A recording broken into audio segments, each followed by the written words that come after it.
Tenax Hardware Net is extremely versatile and can be used anywhere conventional metal hardware cloth is used. Tenax Hardware Net is simple, smart, and easy. Made with 100% plastic, Tenax Hardware Net has no sharp edges and is safe for use around children and pets. Tenax Hardware Net is offered in black and silver in the 2x15 and 3x15 roll sizes.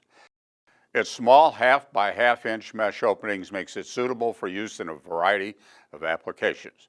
The smooth top and bottom border makes Tenax Hardware Net both sturdy and aesthetically pleasing. Applications for Tenax Hardware Net include tree guards, gutter covers, and for reinforcement on balconies.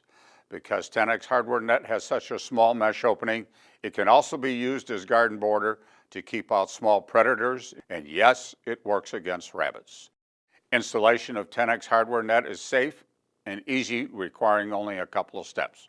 First, place post every 4 to 5 feet. Attach Tenax Hardware Net to the post with self-locking fence ties and make sure you pull tight after each post. This will keep the net sturdy and upright. Once the area you are protecting is installed, place sod staples at the bottom of the net every 5 feet to prevent animals from pushing under. For other applications, simply cut Tenax Hardware Net with a hand pruner and use carpenter staples or barb staples to secure in place as a cage or as a patchwork.